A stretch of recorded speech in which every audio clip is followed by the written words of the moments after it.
Good evening. How are you? Really? That's a nursing thing. Am I okay? Okay. No, you really can tell me the truth. Yeah, there is no religion higher than truth. That is the Theosophical maxim. And it's also something that we hold in nursing science and in the healing arts. So truth is something that we seek. And so I'm going to be truthful with you. And the truth tonight is that I am not an expert on the subject of tonight's talk. I am a student of it, a desperate student of it. Some of you are nodding. When I say desperate, I mean I am seeking kindness in myself and in others and in the planet right now. And so I'm going to tell you some stories tonight. And one of the stories is related to what's happening tonight, which is that the mother, the divine feminine, always tests us in very special ways. I sat at the feet of Swami Nirgunananda, I want to say Nirgunananda, Kriyananda, excuse me, last year, Kriyananda, at the Crystal Light in Northern California, and he told a story about his interactions with Anandamayi Ma, who is my guru, and she passed on in 1982, but I knew her after she passed on, which is kind of an interesting story. But what Swami Kriyananda told in the story was that when the mother comes into your life as a tester, as a teacher, all things will change. And this is a time of the rising of the mother. And so some of the ancient wisdom I'm going to share with you tonight, some of the teachings, and as a historian, some of the history I'm going to share with you tonight is some of the evidence for that pattern of emergence of this mother light in us, but also in our planet and in our communities. And what Kriyananda said was, when the mother comes, watch out.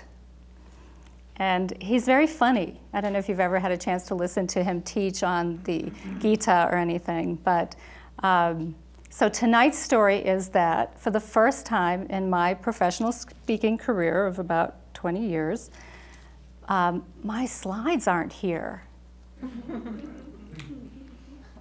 So the beautiful picture that I wanted to start with of horsetail, Equesitum arvensi, will come, but it will come at 7:30. So she's looking at her watch. Where's that picture of horsetail? Because there's a wonderful story with that, but I don't want to tell the story in totality without the picture because I don't have you outdoors in the mother. So this is my test, this is my truth, which is that, I had some pictures I wanted to show you, but the mother tests us all at all times, and as we open our heart to it, things will change. So there's another reason for that. And what Anandamayi Ma taught is that everything is as it should be, right, John? So I said, I'll punt, right? Because I had my plan, and those of you who teach, how many of you teach? Everybody should raise their hands. Okay, this is the truth. When you teach, you might have a plan, and then you give it up, right? You have to give it up because teaching doesn't just happen on this side. I'm sitting up on this kind of platform, for various reasons of the TV and the monitors and the audio and all that kind of stuff. But the reality is the mother is inside of our hearts, and the mother teaches from within. And the mother and Maitreya, as we're going to talk about tonight, teach from within our hearts. It is archetypal. It is wisdom. So the slides will come, and I want to show you those slides, but I'm going to start with the story anyway. And the reason for the Equesitum arvensi, the horsetail, that beautiful reed that grows up so nice and strong, it looks like a spine. It's beautiful. It grows up in the marshy areas. It's a wonderful alchemical plant. It really helps with the production of silica in our bodies and then helps us actually make calcium in our bodies. And so it's actually very helpful for our structure. Mother is structure. Mother is our body. Mother is mater, right? So it's a wonderful plant. And the reason I'm going to tell you that story is because I had it as a reminder. My slides are my reminders for the story so I don't go way out into outer space. So I promise you can all bring me back if you don't like the story. Just say, get the hook, But anyway, I'll start with the story. And The reason I'm going to bring this up is because John actually reminded me of this story because he has this beautiful accent. Where are you from, John? Originally? Italy, see? And I, too, have spent a fair amount of time in Europe. In fact, I did my doctoral degree at Oxford in England, where they speak what? They speak the Queen's English. Okay, so the story is actually a story of kindness, or not. When I was going through my doctoral work, I decided to go over there with people I didn't know. But there was this one nurse who'd studied with my professor who walked on water, Professor N. Digby, who was this great historian.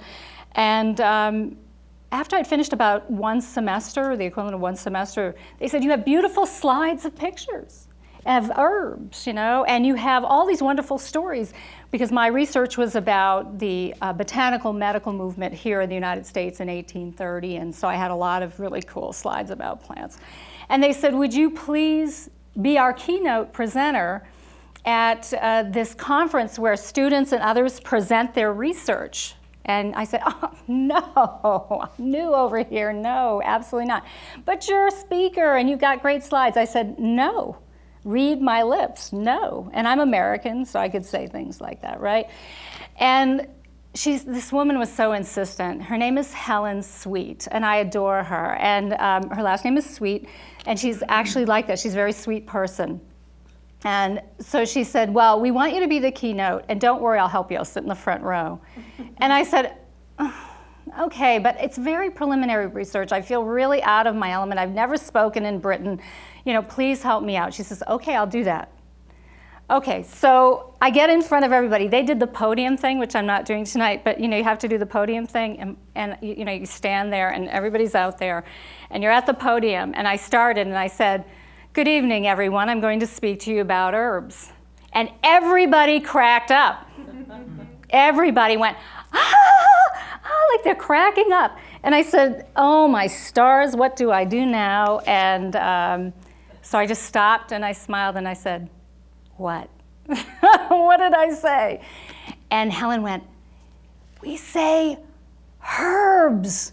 Herbs is pot. So everybody thought I was researching marijuana, which is a really loud plant. You know, it gets a lot of attention everywhere. Now you know, and you too can laugh because it was actually very funny. So I laughed and then I carried on, right? But then I thought about it afterwards and I didn't feel good. I felt betrayed. I felt dirty. I didn't feel good. You know, this is quite a few years ago, you know, and you're a student. And you know what I'm talking about? It's like you just kind of think about it afterwards. You get through kind of the crisis moment of things. And then I said, you know what? That didn't feel very kind to me. You know, I think that somebody should have told me before. You know, and I know that these people who I adore to this day, they're my colleagues and friends, they didn't mean anything by it. So I just want to say tonight that I'm a student, a desperate student of kindness, because it's so subtle.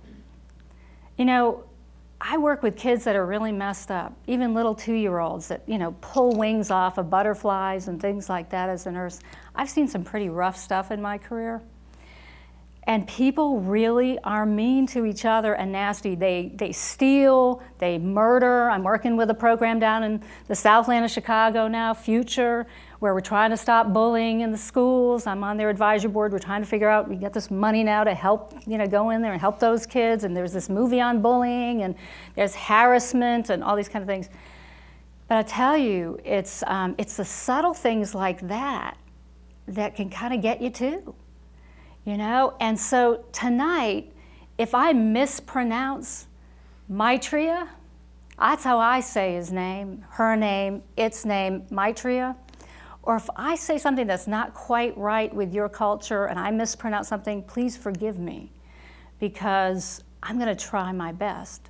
But these are uncharted waters in many, many ways. When we go into the unconscious, the subconscious part of our world. I'm a psychiatric clinical nurse specialist, so I kind of see those things. And if you're really interested in the body and you see nonverbal communication and all those kind of things, it gets really tough. It gets really tough to sit in a room and see all the real subtle pieces of the pattern. We call it pattern science in nursing. That's our science, and we look at the patterns of behavior and the patterns of interaction and the patterns of health and all those kind of things. And it's pretty amazing what's going on the planet right now. So here's what I'd like to do first, before I begin, is I'd like to take your pulse. And with all forgiveness to the folks in cyberspace, but I'd like to do the pulse of each one of you here. And I think it's really important just to kind of, since I've given you a little bit of the story of where we're going to go with this tonight, what I'd like to do is take your pulse and just go around the room, and I'm going to do what's called kind of a laser sharing. You know what a laser is? Like this thing, zzz, And if you were to close your eyes for just a minute and take your own pulse and say kindness, and then just think of a word that relates to kindness for you, and don't edit it. Be kind to yourself. Don't edit it. Just let it come. All right? Here we go. 1, 2, 3. Take your pulse and find your word. Kindness. Okay, and whatever it is, lock that in and come back to the space. And I'd like to start in the back. And you can describe it if you want to, or you can just laser share it and give us the word. I'm going to take notes, and I'm going to listen to the pattern, okay? Would you like to start? Unconditional love. Okay.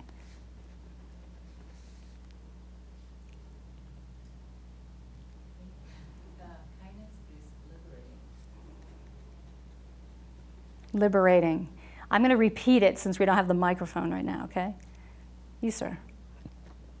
I jumped on compassion.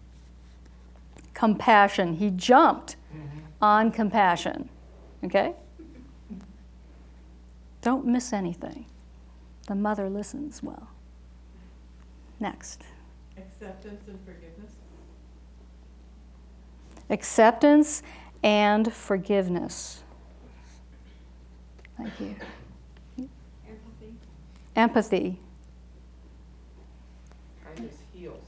Kindness heals. Necessary. Necessary. Anything else? Okay, just want to make sure. Support. Support. Compassion. Compassion. Love. Love. Dangerous word, that. I've written papers on love for professional journals, not just in nursing, but in healthcare, and I get big X's like that through sections on love. That first book, Demonstrating Care, that you were talking about, it came back from the reviewers with big X's through the whole parts on love. In fact, the first title of that book was Demonstrating Care, the Heart of Integrative Nursing. Yeah, it's very interesting. Interesting part of the pattern, that word love. You, ma'am. Gentle treatment. Gentle treatment.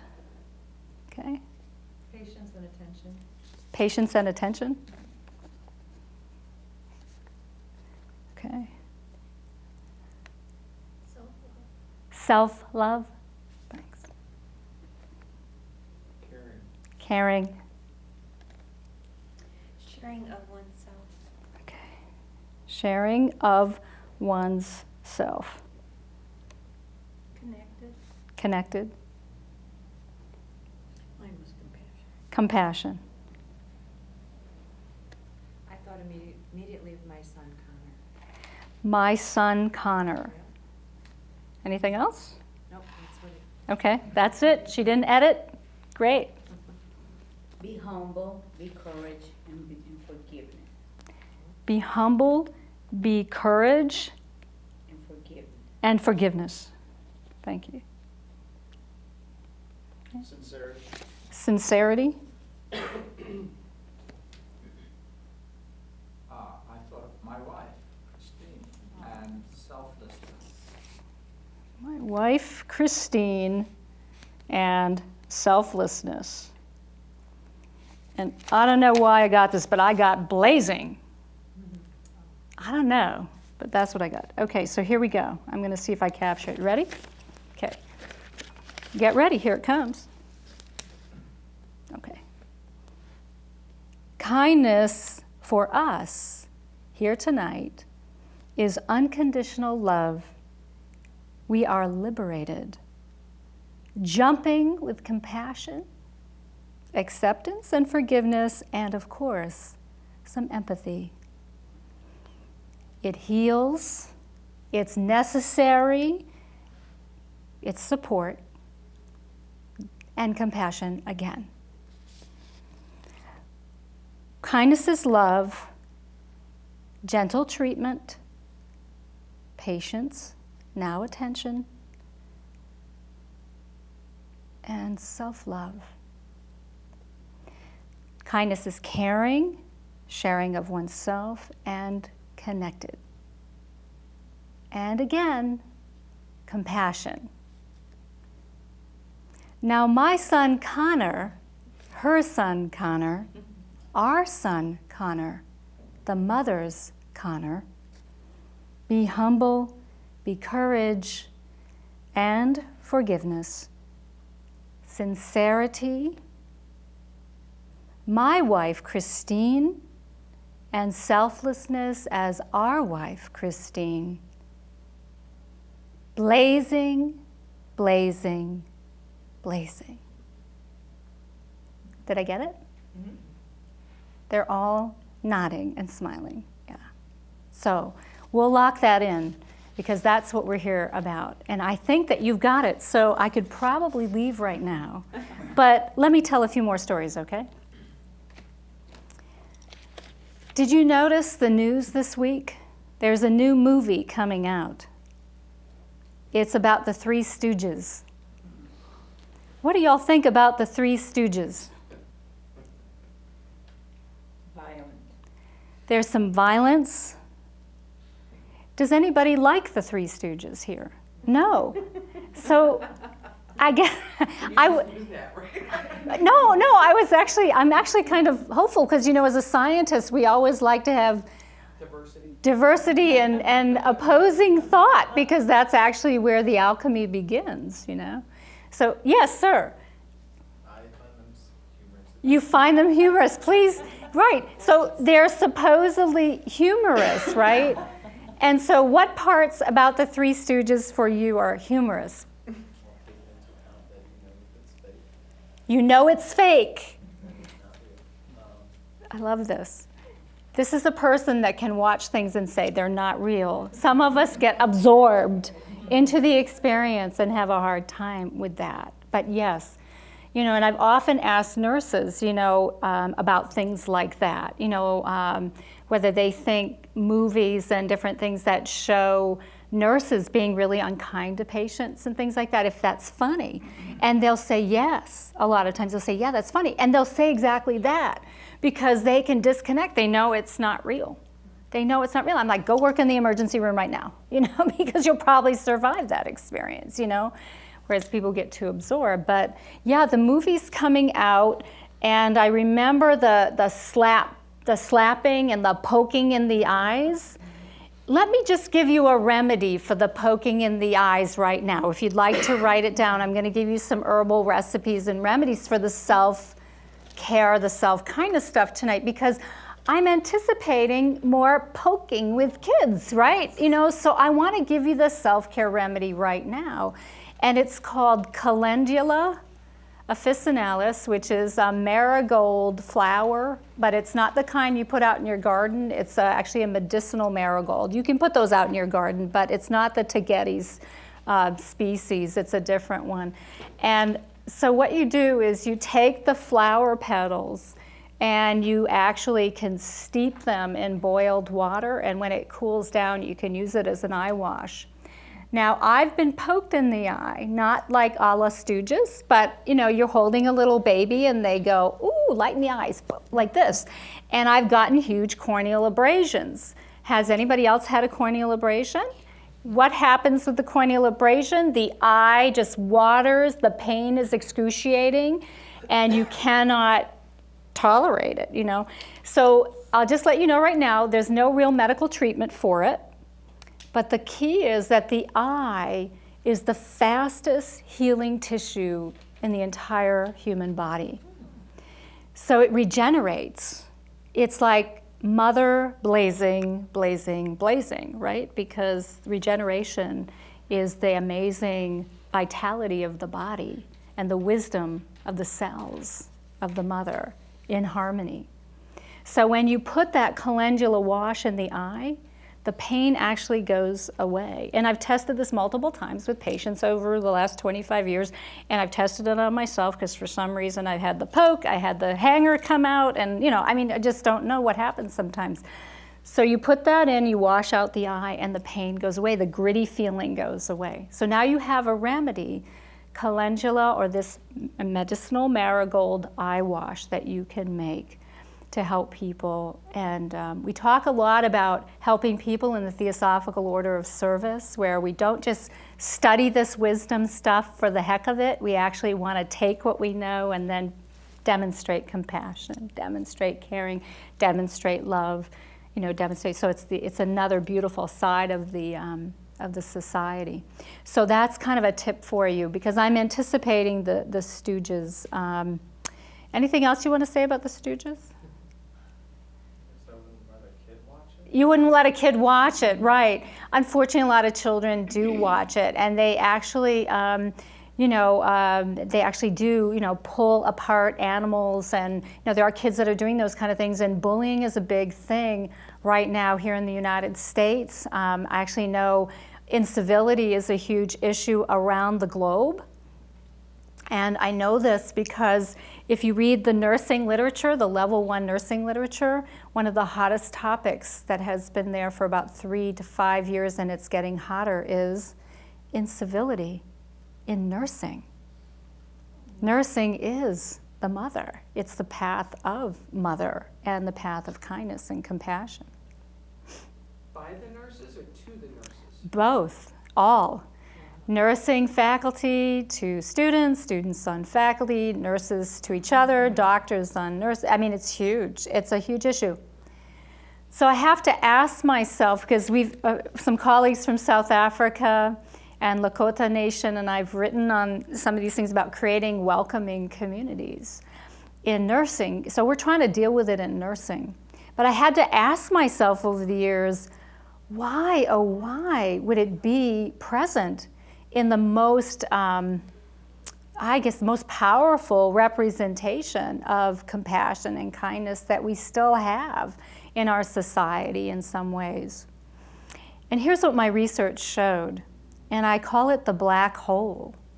And I got there when I was doing that research on the use of herbs by nurses. What, you laughing? Are you already ahead of the story? Do you know where, tell me, do you know where I'm going? Oh, thank you so much. That's right. I did the right pronunciation, right? They said I used herbs. Yes, I did. And actually, I did retrain. So it is possible to retrain and speak the Queen's English. So when I did the research on herbs, I found out about the Inquisition.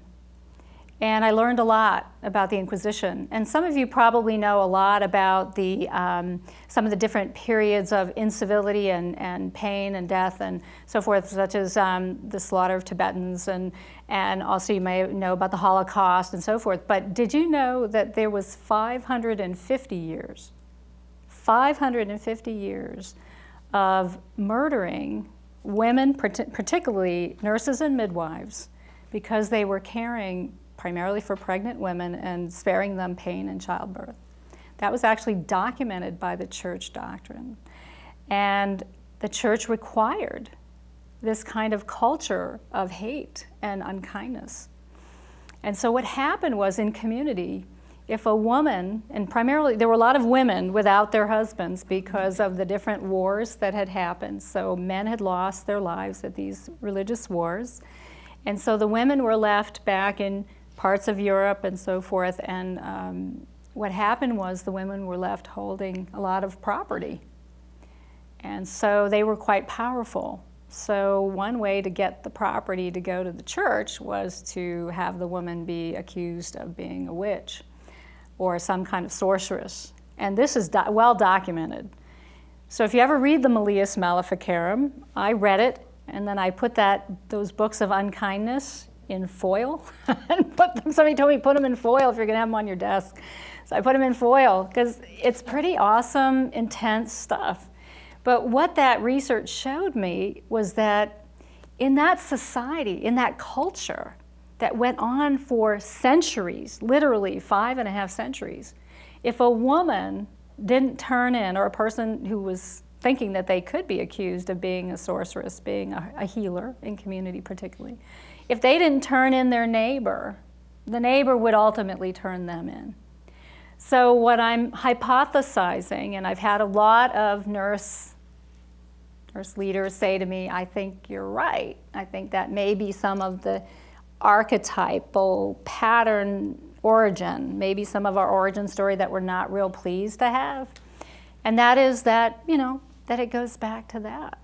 And that we've been having this culture of incivility and unkindness ingrained in us.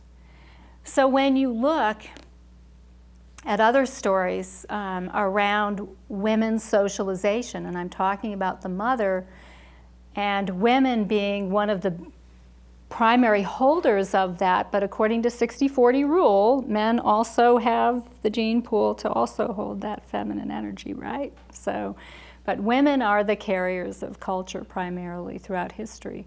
And so when you look at what we've done and what we're about, it's really important to understand that we have a history of a lot of pain and suffering, and that can be transmuted and changed.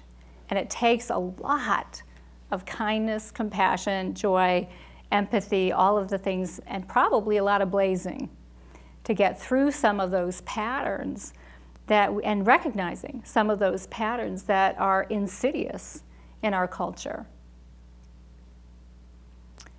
So I wanted to talk a little bit about the difference, some of the things you brought up a little bit about the differences between spirituality and religiosity. In nursing, we differentiate. So while we're talking about the Inquisition, that was a religious kind of experience.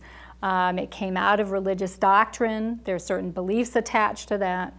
We have the ability, as the Dalai Lama and others have taught, through our spiritual inclinations, such as compassion and empathy and kindness, to actually reach across all boundaries and borders, and across all races, genders, traditions, whatever, to each other. But the question is, how do we do that? So I wrote my first book, Demonstrating Care, The Art of Integrative Nursing, back in 1997, because I was curious about how people could be so inherently caring. Because I really think people are really inherently caring. But somehow it doesn't always get demonstrated in a way that people receive it. So I recently had someone say to me, I don't think you know how you come across. And I sat there and I read that on an email and I said, you know what? I don't. I don't to you. You have to tell me, or show me. And email is really tough, right? 75% of communication is what?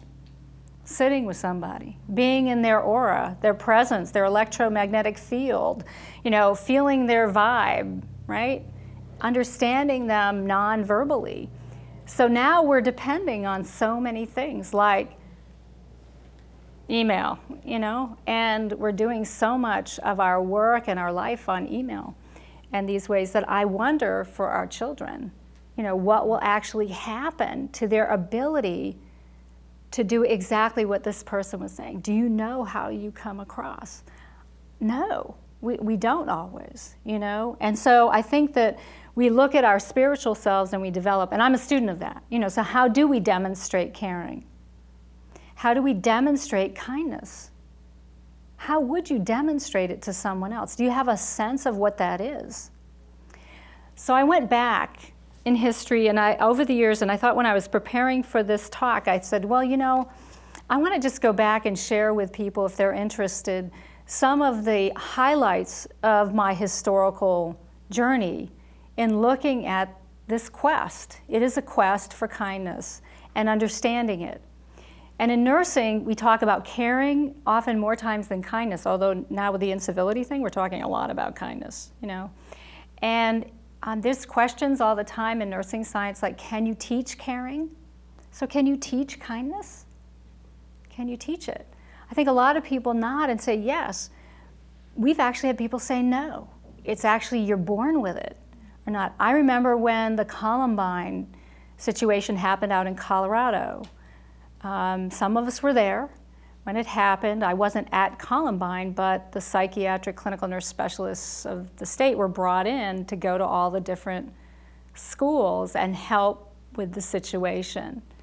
And that was a really, really difficult, unkind situation. And most people don't even know that that was a religious war. That's what it was. It started as a religious war.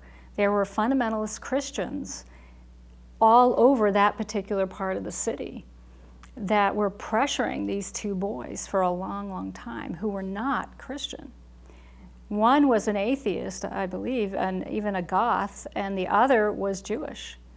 And they had severe problems, as you know, most teenagers do. So this went well beyond bullying. And that was hushed up, you know, in the news. I didn't hear about that. And it was an out-and-out religious war as far as I was concerned. You know, and so a very tough situation.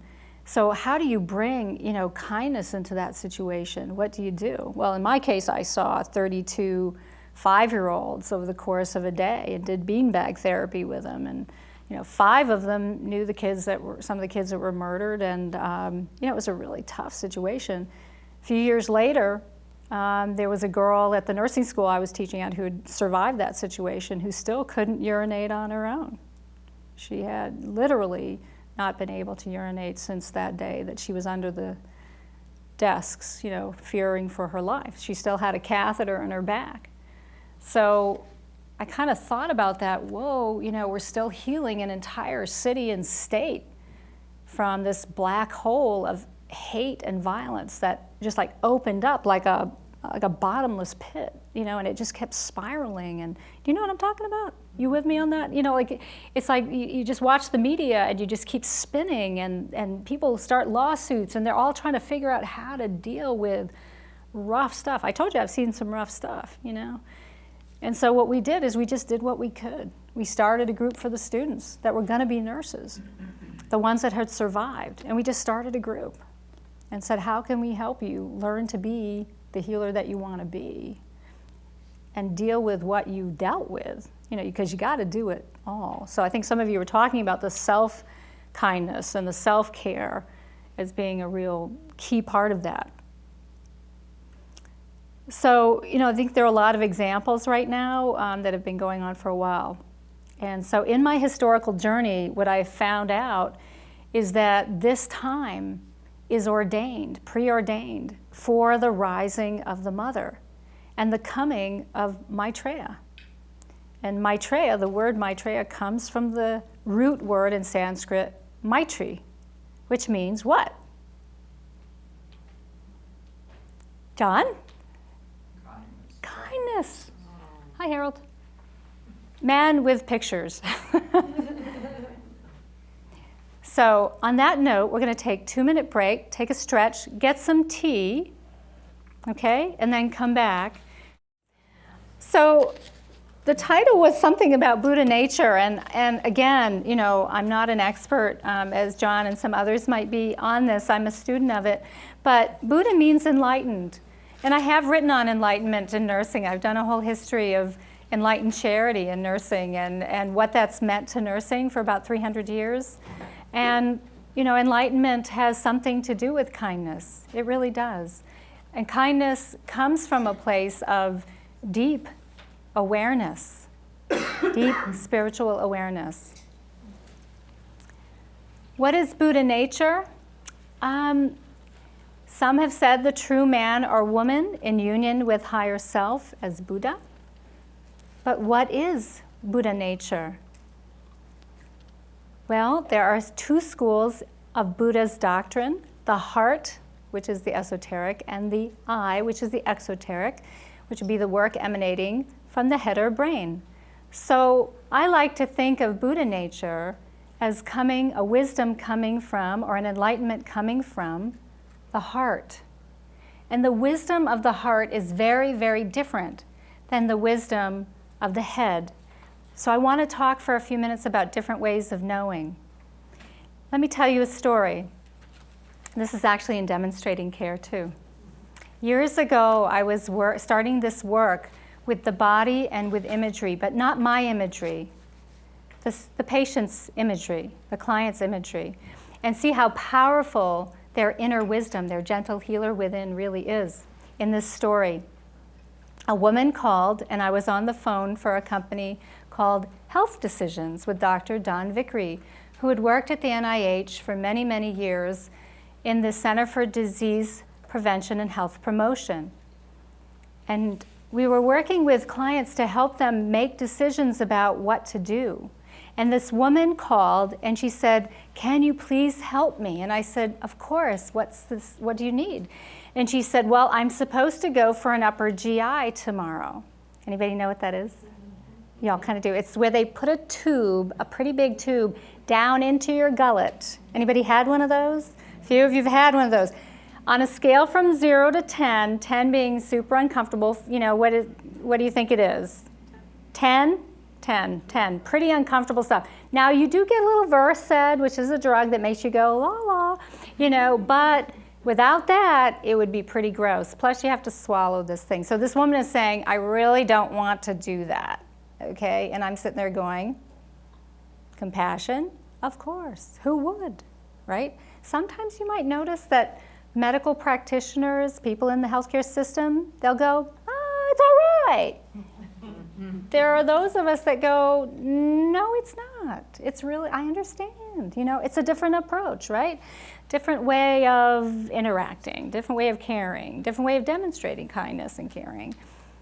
I'm not saying one's right or wrong, but you'll know I will have a bias because I am myself, as you are yourself. I own my bias as a feminist researcher, you know, so here's what happened. This person said to me, "I really don't want to have this upper GI." And I said, "Well, I can understand that." And I said, "What's going on?" And she said, "Well, I have a paralyzed esophagus," the tube that goes into the stomach. And I'm thinking, paralyzed? I said, "Can you eat?" She said, "Yes." So I'm thinking anatomy and physiology in my son. I'm thinking, this way, oh, it must be this way. So I said, like vertically, you know, like half of your esophagus is not working, it's paralyzed this way? And she said, "Yes." I said, "So you can swallow, but just kind of tough, right?" She said, "Yes." And I said, "Okay." And so what happened? She said, "Well, 6 months ago, I went to the docs, I went to a surgeon, and I went, and they all told me, they did the upper GI, and that's what they told me, it's paralyzed." And I said, "Well, what did they tell you to do?" And she said, they didn't know. So they said, "Let's wait for 6 months, come back, and we'll see what's going on." So they wanted to do another upper GI, wait for 6 months. So she waited for 6 months. Then she called me up and she said, I was actually one of the nurse counselors. And I said to her, "Well, you know, I can understand you don't want to do it." I said, "But I'm kind of stumped. I've never heard of this before and everything." I said, and so I just went, okay, and this is what nurses do sometimes because we're just like moms, you know, when you don't know what to do, you know, and things are happening, you just kind of punt, right? You just do what you need to do to help people. So I said, "Here, I need to, I'd like to try an experiment. Would you like to try an experiment so we can figure out what to do?" And she said, "Yes." I said, "So here's how it goes." And I walked her through it, and then this is what we did. So I said, "Put your feet on the ground and just kind of take some deep breaths and take your pulse." So she did. And then I said, "Now take some breaths, and then what I would like you to do is to trust your body's wisdom and move your attention now to your heart that beats your pulse. Now move your attention into your esophagus," because she knew where her esophagus was, let me tell you what, she knew. So I said, "Now move your attention," and we did this slowly as she was breathing, and I'm on the phone, remember, I can't see her. Remember we talked about this, you know, tough kind of stuff, but listening carefully, and she moved her awareness into her esophagus. And then I had given her the instructions that I wanted her to ask her esophagus what to do. But then the most important part, like the part at the beginning tonight where I said, "Don't edit, just listen," that's what I said to her. Don't edit, just listen and receive. And here's the good news. We know about this through NIH research of people like Molecules of Motion, Candace Pert's work, some of the others, that neuropeptides actually talk. They communicate. Our body cells actually communicate. And it's actually deep wisdom, and it's actually very, very pure sound. It's actually always gentle. It's always going to ring a bell with you that goes, oh, that is so true.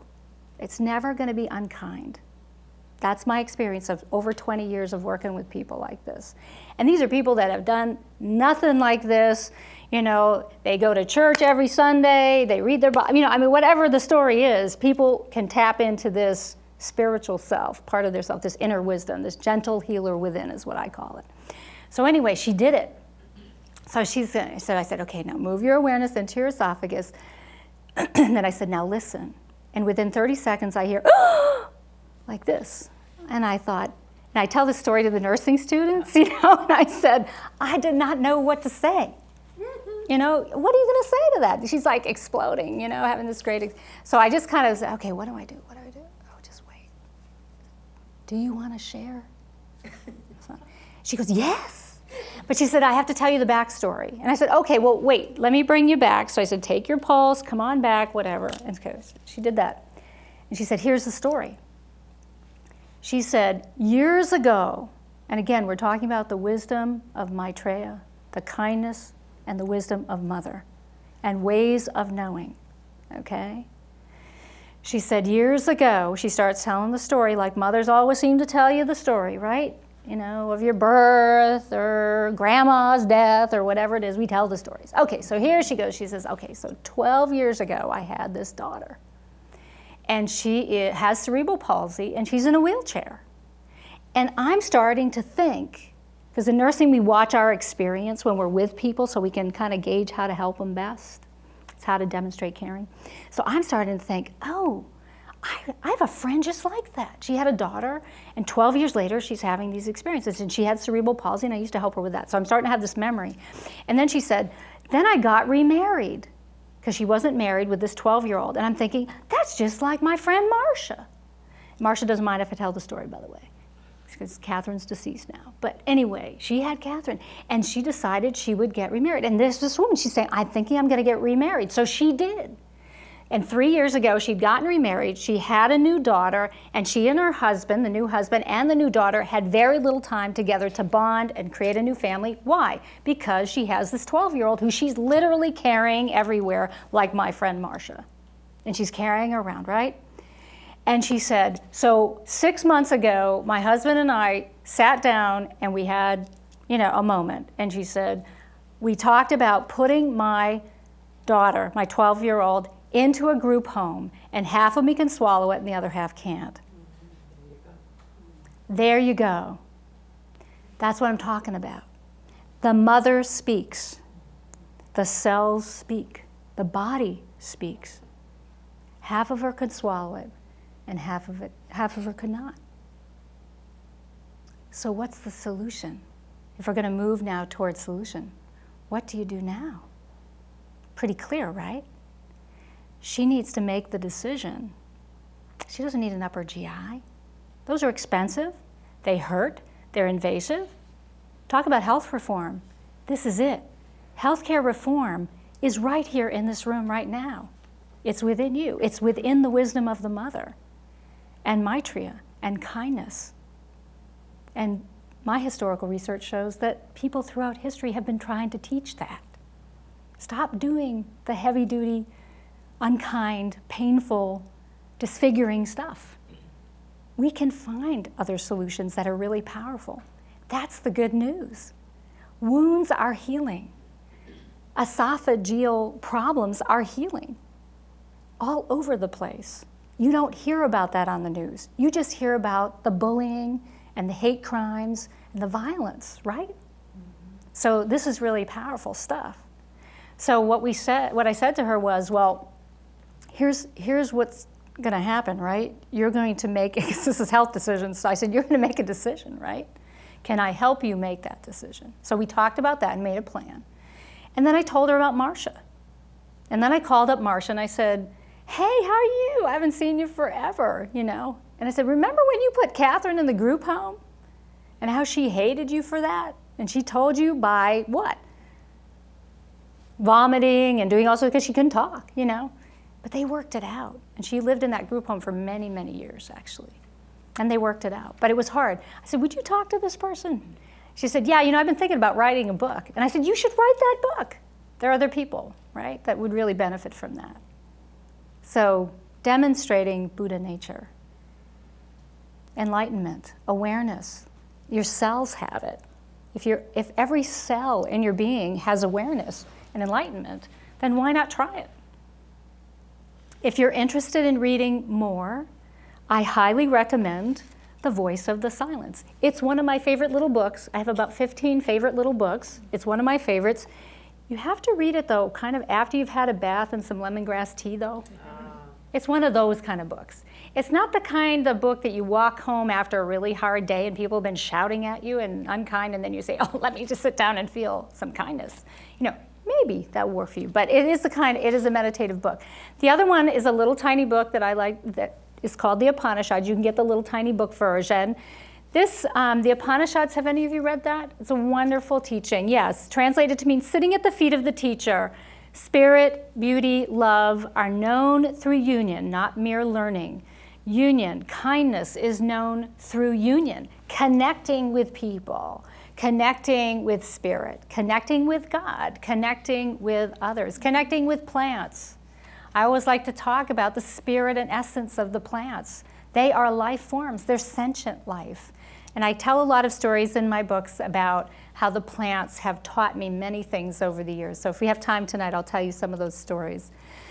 Tonight is just a montage of Maitreya and Mother. That's all. These are teachings to nourish your heart's union with the Creator and the creation. And I've talked a little bit about nursing tonight. I told you a little bit about our science. This is me and Nicholas, my godson, many moons ago. He's about 25 now.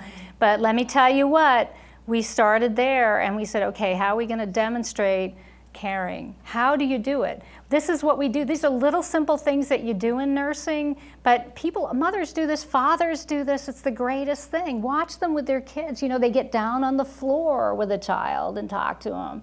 You know, I worked with a woman who worked with Maria Montessori, Dr. Elizabeth Kaspari, and we always talked about this amazing kind of experience of the Montessori message of how you really connect with a child. And how in Italy, for example, there's this tremendous momentum in that culture of really connecting with children, carrying them around on pillows when they're first born to protect their nervous systems. Think about that. You know, how do you serve a cup of tea? How do you carry a baby? You know, these are the kind of things that are of interest to me. This is my science. This is my joy, you know? But it's very, very hard. So look at Nicholas's face, you know? This is archetypal, you know, but that connection, that moment of connection that you can catch with people in your world. C.W. Leadbeater actually wrote a really wonderful book, and I thought I was really supposed to read it to you tonight because when my friend Lori came to visit me about a month or two ago, and I said, you know, I'm working on this, I'm prepping this talk that I'm going to give in this little demonstration. We went to the library. I wanted to show her the library here, and I know John talked to you about joining the society. Well, the best thing is the library, as far as I'm concerned, you know. And you know, so I took her in there. I said, "You have to see this library. It's very, very cool. So if you haven't been there, go check it out."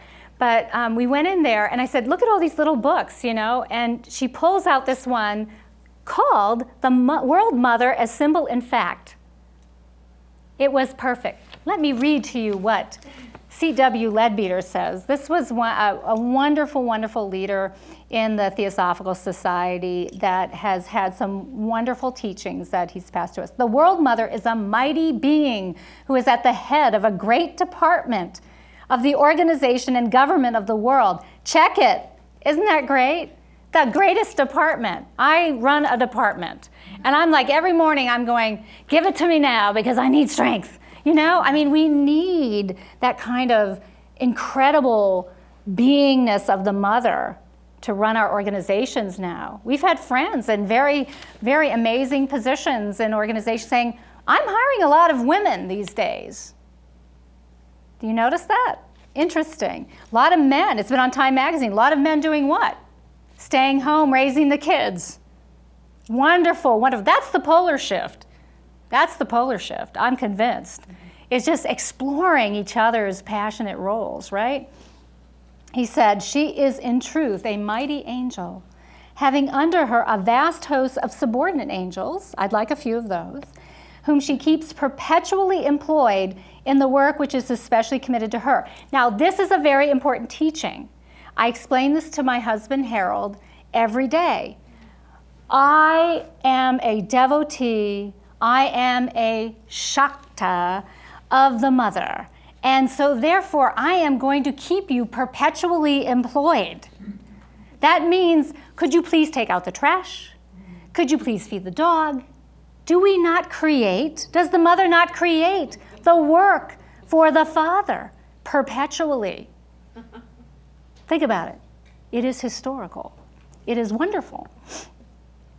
But it's this, what work is especially committed to her. In a very real sense, all the women of the world are under her charge, and most especially, so at the time of their greatest trials, when they are exercising their supreme function given to them by God, and I'm assuming that he's speaking about childbirth.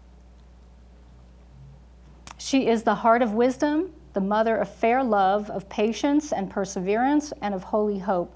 She has a close connection with humanity. Her work is to mitigate the suffering of the world. To mitigate the suffering of the world. And he talked a lot about, in this little book, about how many equate this notion of mother with Mary, the mother of Jesus. But it is a universal found in concept, archetype found in many cultures. If you listen to any of Joseph Campbell's writings or read his writings or listen to his teachings, he shows that also. The mother, Ma, M-A, Ma, everybody say it, Ma, Ma, Ma. I love working with the little babies, right, because you get to say it over and over and over. Ma is creativity, life force, and is equated more fully as manifestation, bringing into being. Those who live closer to nature, Leadbeater says, see the world mother.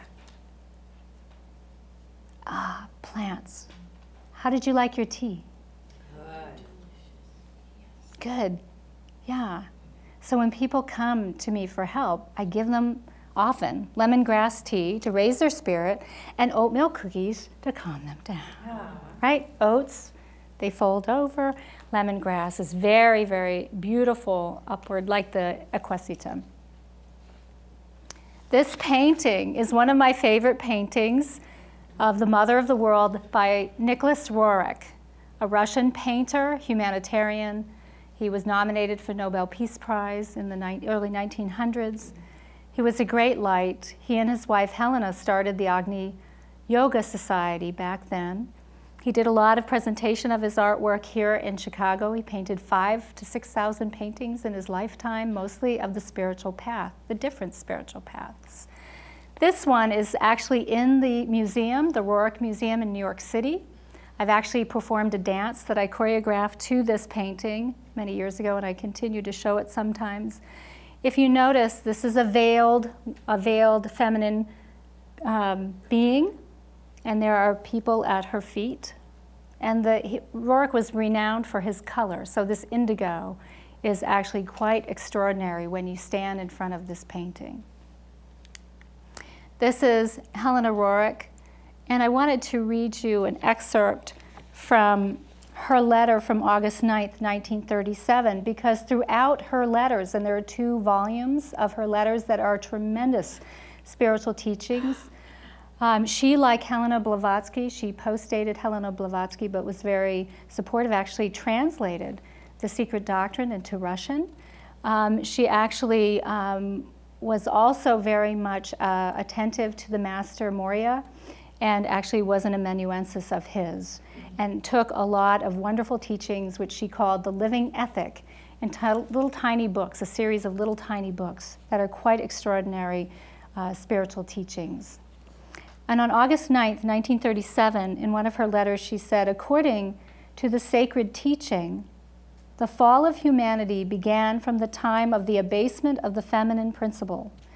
Therefore, with the beginning of the epoch of the Mother of the World, which both she and Nicholas talked about a lot as coming, woman should realize that she herself contains all the forces, and the moment she shakes off the age-old hypnosis of her seemingly lawful subjugation and mental inferiority and occupies herself with manifold education, she will create in collaboration with man a new and better world. Chris Rock talks about that too, right? He says, if the women just get all together, we'd have a happy place, right? Indeed, it is essential that woman herself refute the unworthy and profoundly ignorant assertion about her passive receptivity and therefore her inability to create independently. But in the entire cosmos, there is no passive element. Interesting. In the chain of creation, each manifestation in its turn becomes relatively passive or active, giving or receiving. Cosmos affirms the greatness of woman's creative principle. So we were talking about these ways of knowing and women's ways of knowing. And Helena Rorick talks about intuition in a very interesting way, because we are talking, these stories that I'm sharing with you are a form of intuition. So-called intuition, or the voice of the heart, is very accurately defined in the books of the living ethics as straight knowledge. That's what she called it. And she said, all enlightenment is based precisely on straight knowledge, which brings true knowledge.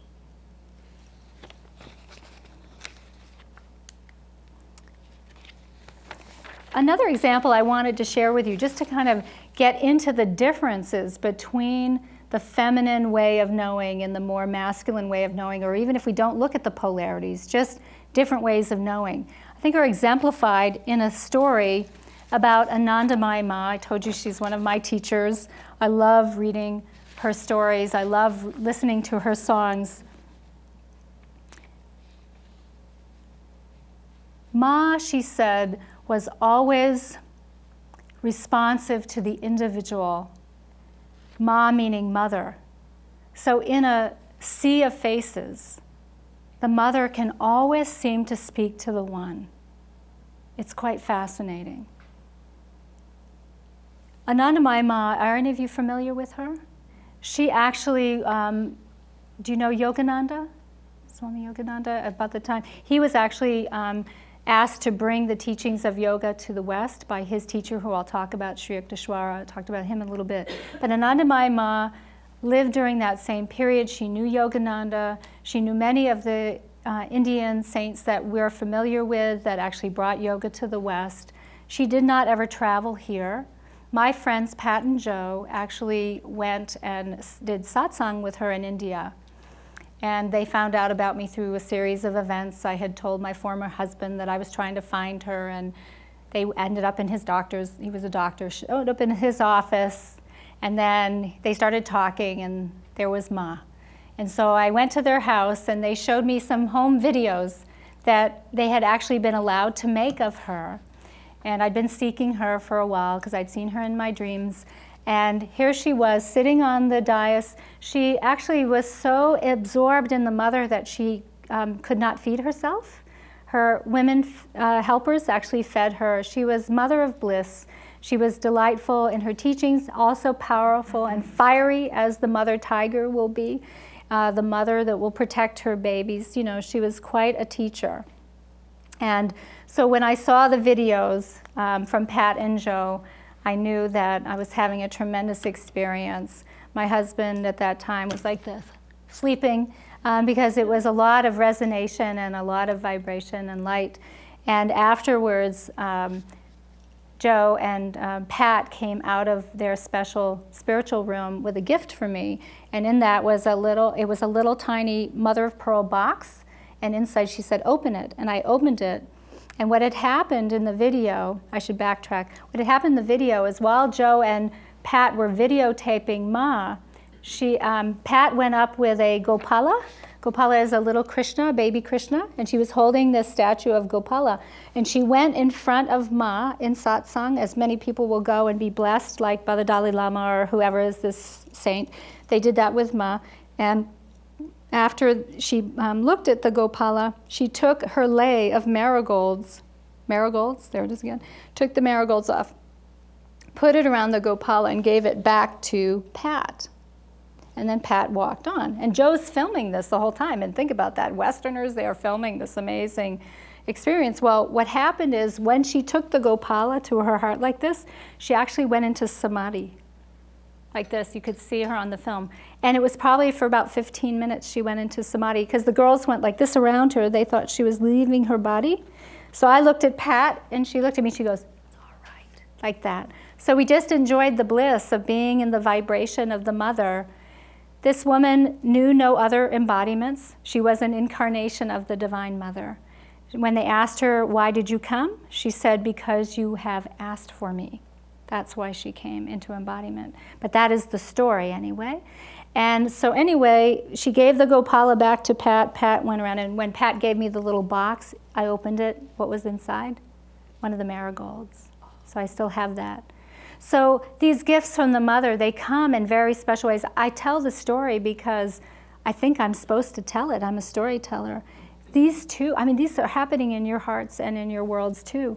So this is a very interesting story of different ways of thinking about mother and connection that I'd like to read to you. And this is where, this is a story written by one of her devotees of when she met Krishnamurti, J.K. Krishnamurti. In her authoritative biography of J. Krishnamurti, Pupul Jayakar describes the meeting between Krishnamurti and Anandamayi, which took place in Delhi, home of Kitty Shah Rao. They met in the garden as the mother never entered the home of a householder. She did not speak English and spoke through a translator. Krishnamurti no longer spoke any Indian language. She had a radiant, smiling presence. She said that she had seen a photograph of Krishnamurti many years before and knew that he was very great. A description of the conversation already narrated by Atmananda follows with the difference that Anandamayi Ma has the last word, gently insisting that in the act of setting himself up as a public spiritual authority, he cannot avoid the responsibility of being a guru, the very thing he rails against. After this, he held her hand gently and did not answer. Pupul Jayakar continues, many visitors came and prostrated themselves at the feet of Krishnamurti and Anandamayi Ma.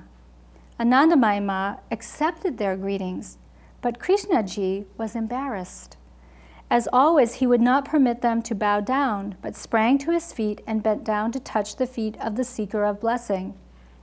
Later, after Anandamayi Ma left, Krishnaji spoke of her with warmth and affection. There had been communication, though much of it had been wordless. Anandamayi Ma was always extremely respectful and deferential in the presence Mahatmas, often referring to herself as a simple, uneducated child. But this did not in any way, however, inhibit her from asking them direct and penetrating questions, particularly if she did not agree with them on a particular point. In this description of their meeting, and particularly in the portrayal of their different responses to dealing with the public, is revealed an essential difference between Anandamayi Ma and J. Krishnamurti. Anandamayi Ma made no distinction whatsoever between herself and those bowing before her. She saw everything as, this is in quotes, God interacting with God, as she would sometimes say. In any case, to bow before a respected and revered figure in India is as common a gesture of elementary respect as shaking hands in the West. Anandamayi Ma had no desire to do away with tradition, but on the contrary, wanted to revitalize it, bringing out the fundamental spirituality upon which it was originally based. And the mother is the holder of tradition and culture. She often pointed out that in the act of bowing down, making pranam, particularly to an exalted spiritual personage, a profound transmission of spiritual energy takes place, something utterly beyond the mind, that is the antithesis of anything debasing or humbling. But whereas she is in a state of absolute non-duality, aware only of the all-pervading divinity in herself and others, Krishnamurti it seems, is self-conscious here, embarrassed, admitting to a sense of separation, no matter how genuinely humble and humanistically expressed between himself and others. Very interesting, very deep. It took me a long time to ponder that. You know, it's like her consciousness is a different dimension. A different dimension. And we often see that in terms of how we're trying to figure out what is kind to us and what is not kindness to us. We perceive kindness one way, another person doesn't perceive it that way. It's extraordinary. So, not to belabor gender issues, you know, but I mean, if we think about feminine and masculine energies, which we all hold in our bodies and in our minds and our souls, it's a very interesting thing to see that kind of dynamic and the dimensions that we are taking on as we move through creating caring communities. So, very, very interesting opportunity. This is Zizi, Cecilia Mitchell. She is a wisdom keeper, one of the wisdom keeper's daughters for Turtle Island, which is Canada and the United States.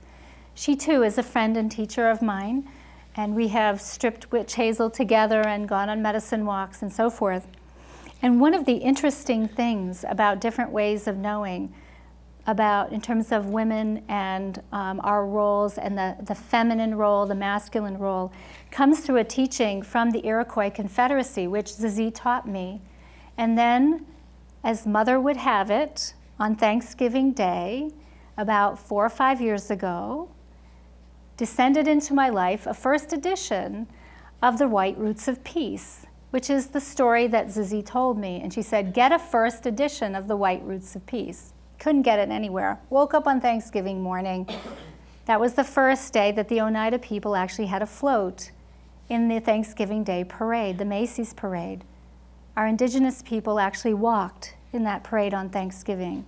The Oneida Nation is one of the 6 nations of the Iroquois Confederacy, which is where Thomas Jefferson learned to form our nation. The mother of our nation was the Iroquois Confederacy. That's where it was birthed.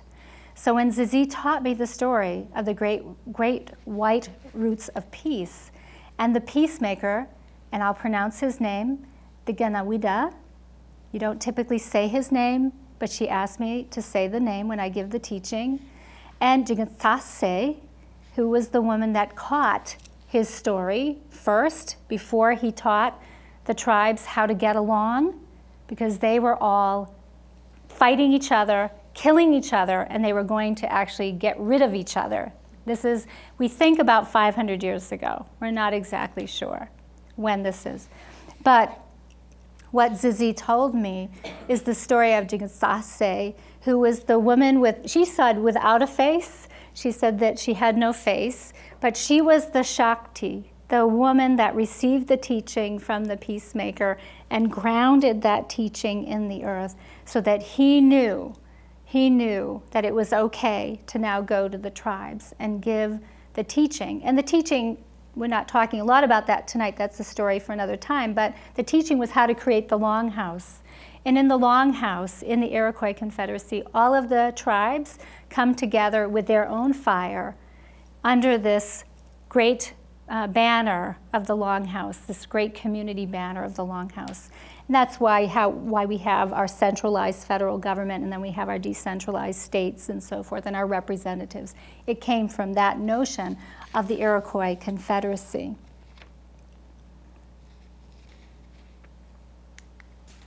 So now the last question, what is Maitreya? Well,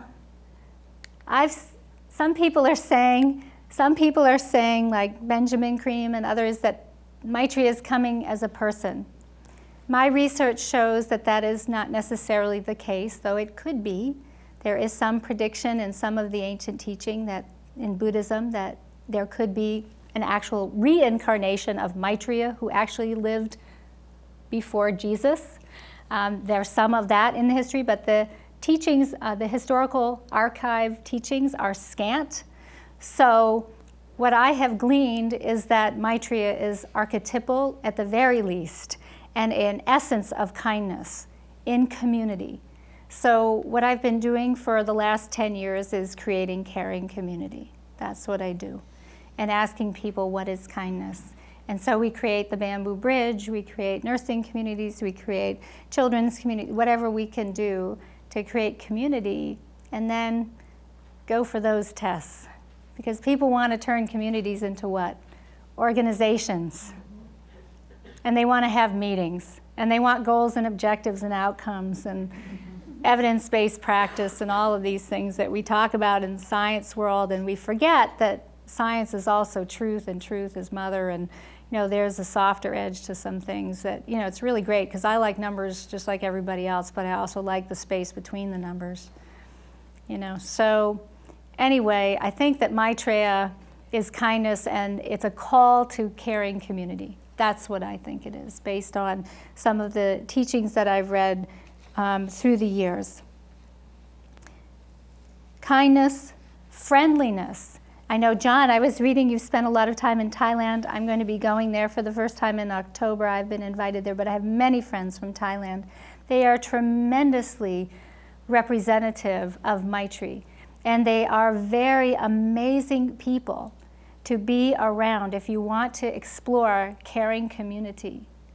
Do you know what I'm talking about? They use the words friendly. I get emails back from them saying, thank you for your friendliness. I mean, it's amazing. They talk and walk it.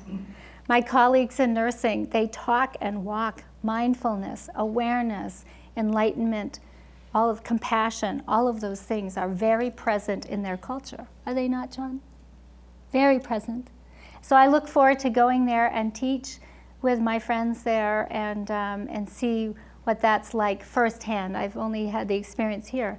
But I will say one thing that impressed me about my Thai friendly, kind, culturally kind friend people from Thailand is when they get to know you, they'll say things like this. It's really interesting. When we come here to study, we can't talk about Buddhism. They're not allowed. And they didn't feel like they were allowed. I've had 3 friends say that to me. They couldn't talk about Buddhism so much. But when we go there, we can talk about Christianity and some of our faiths. It's a very interesting perspective. Even though we're Americans and we supposedly have freedom of religion, I've worked with many international students who say the same thing. But particularly the Asian Buddhist students are very impressed that they should not speak of their true nature, their quest of the Buddha nature in community. It's really interesting. Again, I'm just sharing patterns tonight that I've observed.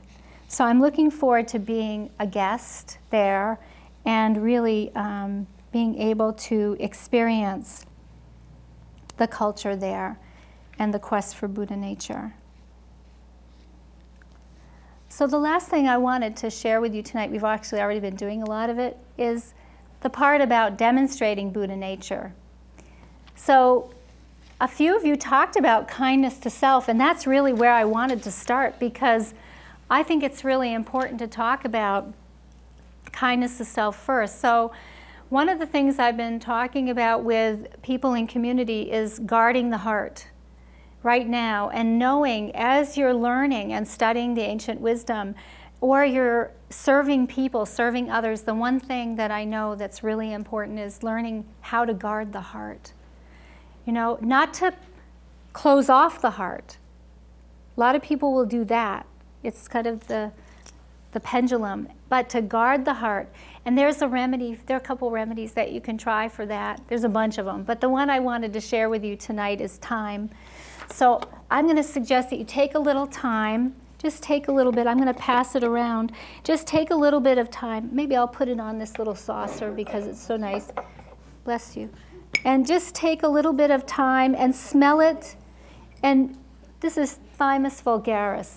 And just take a little bit. This is the one that's really good during cold and flu season.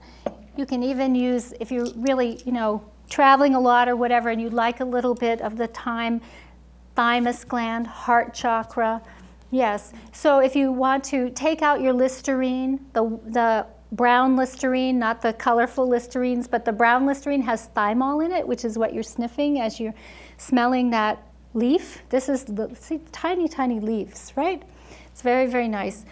You're not going to drink a cup of tea of this, but you might actually infuse a little bit and smell a little bit. You can make a syrup from it. It's really excellent for colds and flus and bronchitis. It goes right here, everybody, right here, right near the heart, in the heart chakra.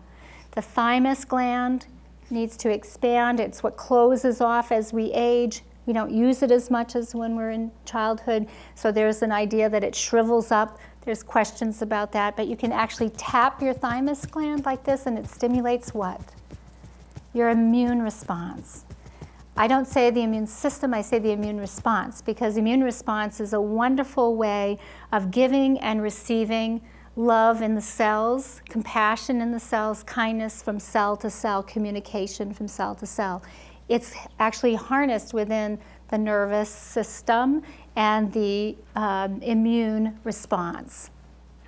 So that's inviting these gentle remedies is one way to invite kindness into your life. If you hang out with plants, yeah, they get brambles, like, and you get brambles, and you have stinging nettles, which is one of my favorite ones right now for transition and change. Really, really a good plant to be taking right now as a tea or as a tincture or as eating them in like spinach. Really good time is stinging nettles.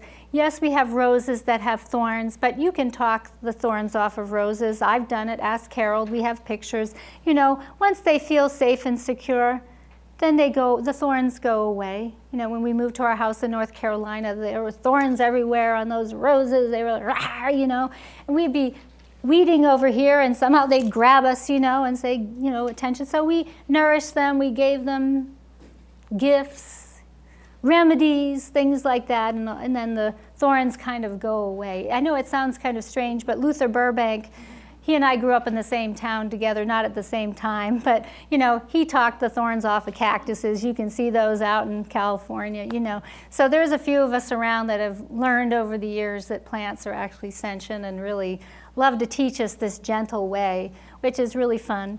So welcoming change, working with plants. I already talked about that tonight, using your imagery, using your body language, listening to your body, communicating with your body, and then reframing disease as evolution. It's not dis-ease. In nursing, we actually have a whole body of science that says disease is like, okay, what's happening next, What's this going to bring? It totally shifts your consciousness where you're not going to be depressed. It's just not going to, wear you down. But it's not the power of positive thinking. It's actually pattern recognition that this is the next step to something else. That pain, that excruciating pain is going to teach you something. And it's there as your teacher. So that's just a little bit of trick in terms of self-care. I also have my website, Golden Apple Healing Arts, where I have tons of recipes and remedies in the tradition of women from all time of sharing recipes and remedies from the love of our hearts and the perseverance of our nature to share with you how to take care of yourself. And you can.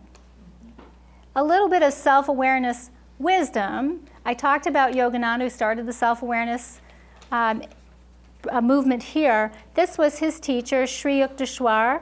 He lived from 1855 to 1936, a wonderful book that you can read, his book. Very, very, very good. And what he talked about, he was this incarnation of wisdom. And he said that we should be softer than a flower. He was described this way, and I'm saying we should be this way. Softer than a flower where kindness is concerned, stronger than the thunder where principles are at stake, or when principles are at stake. Very, very interesting. So what is the heart's aim? Our heart's aim is the alleviation of suffering. That was his teaching again. So here's a key for you all to consider. This is what I ponder, and we're going to talk about the Dhyani Buddhas next. The 8 meannesses of the heart. This is the hard part. Hatred, shame, fear, grief, condemnation, race prejudice, pride of family and pedigree. So I threw in community and organization too, because I live with that. And smugness. That's what he taught. So how do we deal with those issues, those meannesses of the heart? I was sitting with some people the other day, and we were talking about creating caring community, and we were creating a philosophy statement together. And we did some of this work, and then one of the people in the room, the women, said, well, that's great. Now that we have the philosophy, we can post it on the wall. And if somebody says something mean and nasty, we can say, see that? That's what we're about. And I'm thinking, I don't think we were talking about this to create a club. You know? So my suggestion is, and I'm a student of this again, is reminding ourselves and each other that we can have a bad day. Are you having a bad day? Say that to the cashier who chews you out when you're paying her money, right? It's like, oh my gosh, are you having a bad day? And see what happens. It's very interesting. Kindness to others is next. Once you've kind of worked on self, then expressing kindness to others. I'm going to read you this story because it's not just, this is one little story. This is called Reverence for Life. And I've already talked about serving tea and thinking about serving tea. That's an old ancient wisdom tradition of serving tea in the Japanese tradition or whatever. This is my friend and colleague, Dr. Nanette Judd. She embodies the aloha spirit. She actually worked with the kahuna in Molokai, and then we taught together back in 2004 in Honolulu with some of the kahuna from Molokai. And this is the story. One of the most important integrative insights I have had in partnering with plants over the years has been the healing power of reverence for life, nature, plants, and the Creator. The indigenous healers with whom I have worked continually exude this reverence. It is palpable in the healing space. One of the most precious moments of insight occurred in 2004 when I was invited to teach herbs and healing in Honolulu, Hawaii.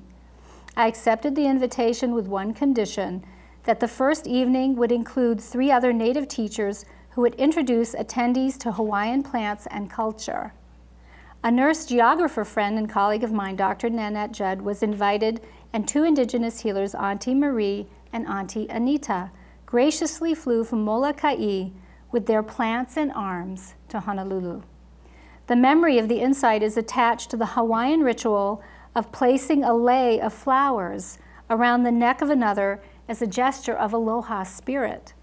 The aunties presented me with a stunning white lei of thin ginger flowers with stems woven together into a delicate breastplate. I had never seen nor smelled anything so vibrant. But they did not simply give me the box with the lei. Here you go, right? They took it out of the box, and Auntie Marie, the elder of the 3, placed the circlet of cream-colored buds over my head and around my shoulders with such reverence. It was the person and the manner in which the plant was presented in the moment that conveyed reverence.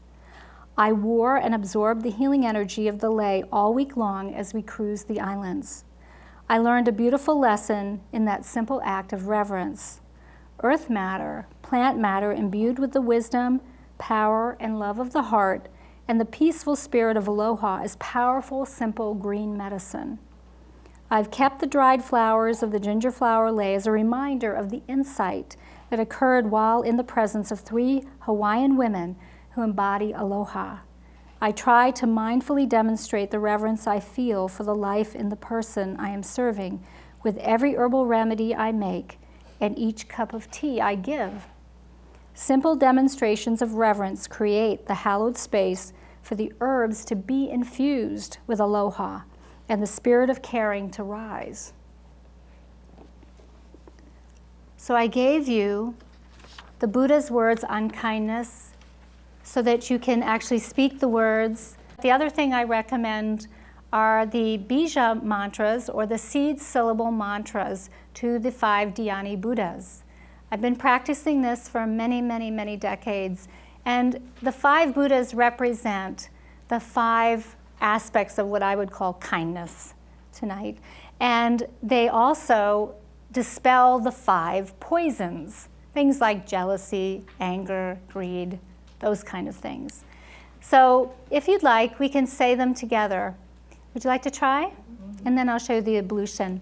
I have them numbered down at the bottom. What I really like, being a dancer myself, is I like mudra because mudra is very, very helpful for anchoring the sound. So if you look, number 1, Vairochana, Om Vairochana Om. If you look, it's the spinning of the prayer wheel, which is this mantra, this yantra like this. So it's Om Vairochana Om. You want to try it? Let's say it together. Om Vairochana Om. Now, a key is to make sure that you close your lips at the end and get the M, right? That's the mother, right? Number 2 is Akshobhya. Om Akshobhya right? So with this one, the left hand is in the lap and the right hand is the earth-touching mudra. This is the one when you really want to dispel unkindness around you, when you want to touch. So I'm usually seated and I'm touching the floor, right? So let's say this one together. This is Om Akshobhya and we'll mantra. Om Akshobhya Nice sound. Vibration changed a lot. Nice. Om Ratnasambhava Tram. Just turn your palm up. This is the teacher. Together. Om Ratnasambhava Tram. The 4th one is Amitabha Hri. Om Amitabha Hri. And that mudra is this. Or you can do like this too. Yes. Together. Om Amitabha Hri. And the last one is Om Amoghasiddhi Ah. And this one is this mudra. You could also touch the heart and also this dispelling mudra this way. Yeah. Left hand on the heart or in the lap, right hand out. Right. You see this in a lot of statues, right? Right. Together. Om Amoghasiddhi Ah. See? And that dispels those.